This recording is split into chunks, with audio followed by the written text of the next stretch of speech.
मित्रों नमस्कार। हमारे YouTube चैनल एस्ट्रोलैब में आप सभी दर्शकों का स्वागत है।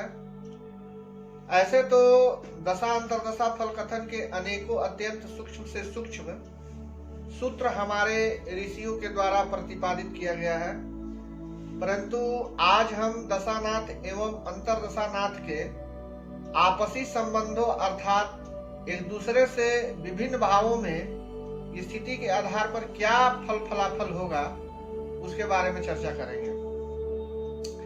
जैसे दशानाथ एवं अंतर्दशानाथ एक ही भाव में हो तो यदि आपस में नैसर्गिक मित्र हो, राजयोग में शामिल हो, शुभ भावों के स्वामी होने से शुभ योग में हो तो मान सम्मान में वृद्धि, यश कीर्ति प्रतिष्ठा की प्राप्ति होगी।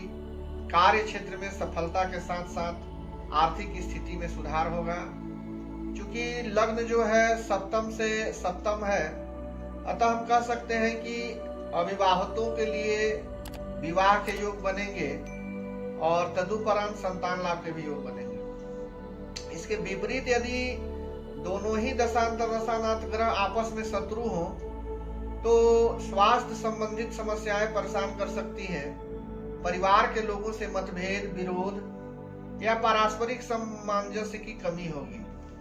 और चूंकि धन स्थान से व्यय स्थान होता है लग्न, अतः संचित धन की हानि भी होने के योग बनेंगे या अवांछित कार्यों में धन हानि के योग बनेंगे, ऐसा कह सकते हैं। यदि दशानाथ से द्वितीय भाव में अंतर्दशानाथ हो तो दोनों ग्रह यदि शुभ हो, नैसर्गिक मित्र हो तो धन मान सम्मान की प्राप्ति होगी, कुटुंब वृद्धि के योग बनेंगे। दशम से पंचम होने के कारण सरकार से सहयोग की प्राप्ति होगी, परिवार से भी सहयोग की प्राप्ति होगी। विवाहोपरांत या संतान उत्पत्ति के साथ कुटुंब वृद्धि के योग बनेंगे। यदि दशा अंतर्दशानाथ यदि आपस में शत्रु हो तो आर्थिक हानि हो सकती है, पारिवारिक मतभेद, परिवार में पैतृक संपत्ति को लेकर कोई विवाद हो सकता है, सरकारी आदेशों के कारण, टैक्स संबंधित समस्याओं के कारण धन हानि के योग बन सकते हैं।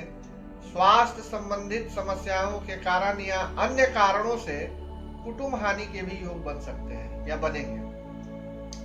यदि दशानाथ अंतर्दशानाथ तृतीय भाव में हो और शुभ संबंध हो तो पराक्रम पुरुषार्थ में वृद्धि, मित्रता, पड़ोसियों से अच्छे संबंध, साहस में वृद्धि तथा भाइयों से सहयोग की प्राप्ति होगी। शुभ समाचार के प्राप्ति होंगे और छोटी दूरी की यात्राएं सफल होंगी। यदि दशानाथ से तृतीय भाव में पापग्रह हो या शत्रु ग्रह हो या शत्रु राशि में हो तो किए गए कार्यों की आलोचनाएं हो सकती हैं। यात्रा के दौरान चोट चपेट या छितनई के योग बन सकते हैं। सहोदरों से विवाद या सहोदरों को कष्ट हो सकते हैं। क्योंकि तीसरा स्थान नाक कान गले से संबंधित है तो इनसे संबंधित कुछ स्वास्थ्य संबंधित समस्या भी हो सकती है। जो हमारे मित्र हैं उनसे कुछ सैद्धांतिक मतभेद हो सकते हैं। और जातक चूंकि चतुर्थ स्थान से व्यय स्थान होता है, तीसरा स्थान, तो पापग्रह के होने से आपराधिक प्रवृत्ति की ओर या आपराधिक प्रवृत्ति की ओर प्रवृत्त हो सकते हैं। महादशानाथ से यदि अंतर्दशानाथ चतुर्थ भाव में हो, शुभ हो, आपस में शुभ संबंध हो, मित्र हो, शुभ राशि में हो, शुभ भाव के स्वामी होकर स्थित हो तो भूमि भवन वाहन का सुख प्राप्त होगा या इनसे संबंधित लाभ होगा या इनसे संबंधित धन का निवेश होगा। चतुर्थ स्थान मानसिक प्रसन्नता का है, अतः इन सब चीजों को प्राप्त करने के बाद मानसिक प्रसन्नता की प्राप्ति होगी। और यदि कोई शिक्षार्थी है, स्कूल कॉलेज जाने वाले हैं तो ऐसे समय में विद्यार्थियों को प्रतियोगिता परीक्षाओं में सफलता के बाद स्कूल कॉलेज से डिग्रियों की भी प्राप्ति हो सकती है। यदि कोई जातक का प्रेम विवाह का योग चल रहा है तो ऐसे समय में संबंध विच्छेद होने से मानसिक पीड़ा भी हो सकती है। यदि दोनों आपस में शत्रु हो तो ऐसे समय में निवास स्थान में परिवर्तन के योग बन सकते हैं। गृहस्थ जीवन कलहपूर्ण हो सकता है। भूमि भवन वाहन से संबंधित समस्याएं छिड़ सकती हैं।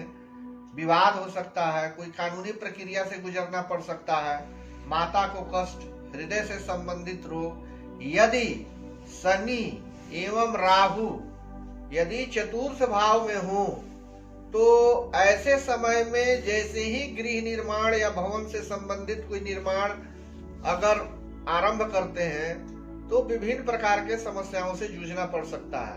अतः आपको सलाह दी जाती है कि ऐसे समय में यदि दशानाथ दशानाथ से यदि अंतरदशानाथ चतुर्थ स्थान में शनि राहु के साथ हो या शनु राहु अंतरदशानाथ हो तो गृह निर्माण से संबंधित कोई कार्य आरंभ नहीं करना चाहिए। अब हम दशानाथ से अंतरदशानाथ के पंचम भाव में होने से क्या फल होगा उसके बारे में चर्चा करते हैं। यदि दशा अंतरदशानाथ का आपसी संबंध शुभ हो, नैसर्गिक मित्र हो तो उच्च शिक्षा में सफलता, संतान लाभ के योग बनेंगे, संतान के उन्नति प्रगति के योग बनेंगे, ईश्वर में आराधना में मन का झुकाव होगा, अभीष्ट सिद्धि की प्राप्ति होगी। यदि आपसी संबंध शत्रुतापूर्ण हो तो घनिष्ठों के द्वारा मानसिक पीड़ा, शिक्षा में बाधा, माता को मृत्यु तुल्य कष्ट, संतान संबंधित समस्याएं, धोखा की प्राप्ति भी हो सकती है। बुजुर्गों को बहु दमाद से संबंध खराब हो सकते हैं। चूंकि पंचम भाव संतान का है और पंचम से सप्तम एकादश स्थान उनके स्पाउस का होता है, मतलब विपरीत लिंग अगर लड़की है तो दामाद का होगा, लड़का है तो बहू का होगा, तो आपस में संबंध खराब हो सकते हैं। दशानाथ एवं अंतरदशानाथ में आपसी संबंध अगर सदाष्टक हो, दोनों ग्रह नैसर्गिक मित्र हो, स्वास्थ्य उत्तम होगा, स्वास्थ्य लाभ के योग बनेंगे, विवादों में सफलता के योग बनेंगे। यदि कोई प्रतियोगिता परीक्षा में शामिल होने जा रहे हैं तो ऐसे समय में उनको सफलता की भी प्राप्ति होगी।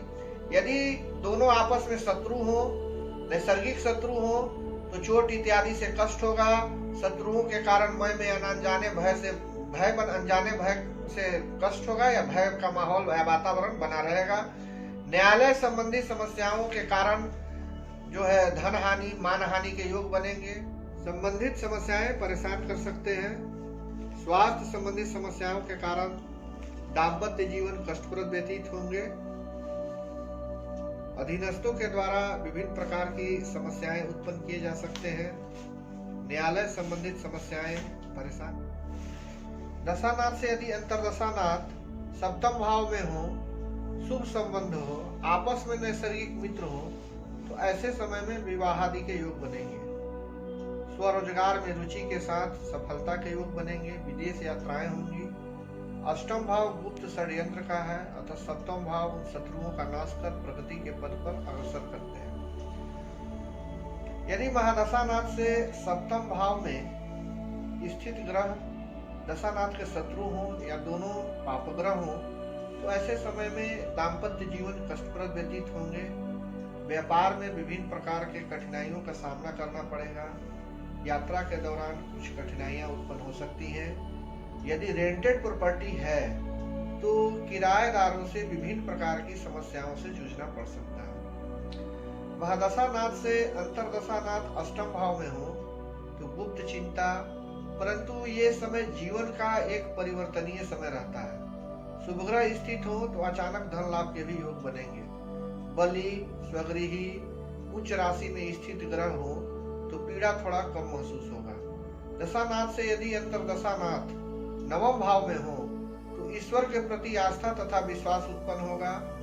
आध्यात्मिक कार्यों के प्रति रुचि उत्पन्न होगी। धार्मिक तीर्थ यात्राएं होंगी।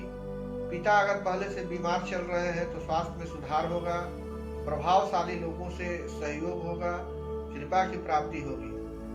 यदि पापग्रह हो तो पाप प्रभाव में हो तो माता पिता को स्वास्थ्य संबंधित समस्याएं उत्पन्न हो सकती है।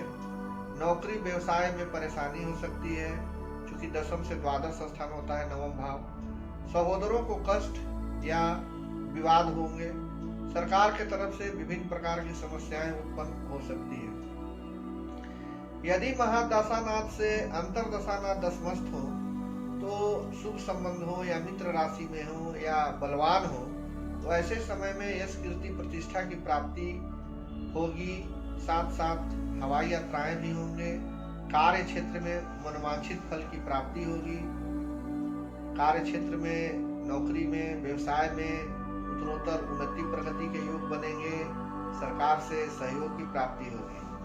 यदि महादशानाथ से अंतरदशानाथ दशम भाव में पीड़ित हो या शत्रु राशि में हो या शत्रु ग्रह हो, तो ऐसे समय में पद प्रतिष्ठा की हानि, अपमान, अपयश के साथ साथ प्रत्येक कार्य में कुछ न कुछ विघ्न बाधाएं उत्पन्न हो सकती है। यदि महादशानाथ से अंतरदशानाथ एकादश भाव में हो, तो ऐसे समय में आय में वृद्धि, पदोन्नति, मनोवांछित की प्राप्ति, संतान के विवाह आदि के योग बन सकते हैं। यदि पीड़ित हो तो घनिष्ठों से धोखा, व्यापार व्यवसाय में हानि इत्यादि के भी योग बनेंगे। माता को विभिन्न प्रकार की स्वास्थ्य संबंधित समस्याएं परेशान कर सकती है। यदि महादशानाथ से अंतरदशानाथ द्वादश भाव में हो और शुभ संबंध हो, तो सुख सुविधा के साधनों में वृद्धि होगी। विदेश यात्राएं होंगी। भूमि भवन वाहन पर या अन्य उपयोगी कार्यों पर धन का निवेश होगा। यदि पापग्रह हो तो आर्थिक हानि होगी। अर्थदंड, जुर्माना लगाया जा सकता है।